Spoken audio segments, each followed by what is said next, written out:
Justin বিবারের pant বারবার খুলে পড়ে কেন? জাস্টিন বিবার হাঁটছেন, তার প্যান্ট কোমর থেকে আলগা হয়ে পড়ে যাচ্ছে। জনপ্রিয় এই পপ স্টারও তার প্যান্ট এক হাত দিয়ে টেনে ধরে নিজের সম্মান বাঁচানোর আপ্রাণ চেষ্টা করছেন। ক্যামেরার সামনে জাস্টিন বিবারের এটা একটা নিয়মিত দৃশ্য। এই দৃশ্য দেখে অনেকের মনেই প্রশ্ন জাগে, এত টাকা পয়সার মালিক হয়েও জাস্টিনের এই গরিবী হাল কেন? তিনি কি বেল্ট কেনার পয়সা পান না? ফুটপাত থেকে প্যান্ট কেনেন, নাকি অর্থকষ্টে পাগল হয়ে গেছেন তিনি? বর্তমানে টাকা পয়সা নিয়ে কষ্টে আছেন জাস্টিন বিবার। ঋণের ভারে জর্জরিত এই গায়ক এখন বউয়ের টাকায় সংসার চালাচ্ছেন। এই জন্যই কি জাস্টিন বিবার এরকম ঢিলে ঢাড়া ছেঁড়া প্যান্ট পরে ঘুরে বেড়ান? কিন্তু তার স্বভাব তো এখনকার নয়, বহু আগে থেকেই তিনি সবখানে এই স্টাইলে চলাফেরা করেন। তাহলে এর পেছনে রহস্যটা কি? আসলে ব্যাপারটা মোটেও গরিবই নয়, বরং এটা তার একটা ফ্যাশন স্টেটমেন্ট। জাস্টিন বিবার যে প্যান্টগুলো পরেন সেগুলো কোনো সাধারণ দর্জির দোকান থেকে বানানো নয়। এগুলো বিশ্বের নামি দামি ব্র্যান্ড যেমন ব্যালেন্সগা বা তার নিজের ব্র্যান্ড ড্রিউ হাউসের পোশাক। যে প্যান্ট দেখে আপনার মনে হচ্ছে এটা পরে রাস্তায় বের হওয়া যায় না, সেই প্যান্টের দাম দিয়ে হয়তো ছোটখাটো একটা সেকেন্ড হ্যান্ড গাড়ি কেনা হয়ে যাবে। এই স্টাইলটাকে ফ্যাশনের ভাষায় বলা হয় স্যাগিং। আর জাস্টিন এই ট্রেন্ডের সবচেয়ে বড় পোস্টার বয়। এই স্যাগিং স্টাইল শুরু হওয়ার পিছনে একটা ইতিহাস আছে।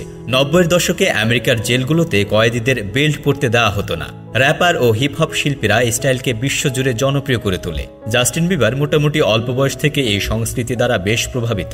তিনি তাই আসলে দীর্ঘদিনের একটা ট্রেন্ডকে নিজের মতো করে অনুসরণ করছেন। তবে জাস্টিনের ক্ষেত্রে ব্যাপারটা আরেক ধাপে গিয়ে তিনি শুধু ট্রেন্ড অনুসরণ করা নয়, তিনি নিজেই একটা ট্রেন্ড তৈরি করছেন। তার নিজস্ব ফ্যাশন ব্র্যান্ড ড্রিউ হাউস এর মূল মন্ত্রই হলো আরাম আর ঢিলে ঢালা পোশাক। বড় আকারের হুডি, ঝোলা প্যান্ট আর স্মাইলি লোগো, এটাও ড্রিউ হাউসের পরিচয়। জাস্টিন যখনই এই ধরনের পোশাক পরে বাইরে বের হন, তিনি আসলে নিজের ব্র্যান্ডের একটা চলমান বিজ্ঞাপন হয়ে ওঠেন। কে কি ভাবলো তাতে আমার কিছুই আসে যায় না, এই টাইপের আচরণই তার ব্র্যান্ডের মার্কেটিং স্ট্র্যাটেজি। সুতরাং যেটাকে আমরা অদ্ভুত বা গরিবী স্টাইল বলছি, সেটা আসলে তার কোটি ডলারের ব্যবসার একটা অংশ।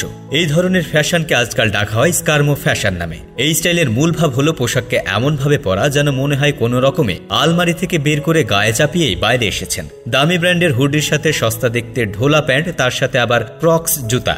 এই অদ্ভুত কম্বিনেশনটাই হলো স্ক্র্যামো স্টাইল। জাস্টিন বিবার, পিট ডেভিডসন, জোনা হিল এদের মতো তারকারা এই ট্রেন্ডের অন্যতম প্রচারক। তারা প্রমাণ করতে চান যে ফ্যাশন মানে ফিটফাট টাইট পোশাক নয়, ফ্যাশন মানে হলো আরাম আর আত্মবিশ্বাস। কিন্তু জাস্টিন বিবারের এই যে বারবার প্যান্ট খুলে পড়ে যায় আর হাঁটার সময় সেই প্যান্ট বারবার তুলে ধরে হাঁটতে হয়, এর মধ্যে আরাম আর আত্মবিশ্বাস যে কিভাবে আসে সেটাই হলো প্রশ্নের বিষয়। তো বন্ধুরা, কেমন লাগলো আমাদের আজকের এই ভিডিওটি? ভালো লাগলে অবশ্যই লাইক, কমেন্ট এবং শেয়ার করতে ভুলবেন না।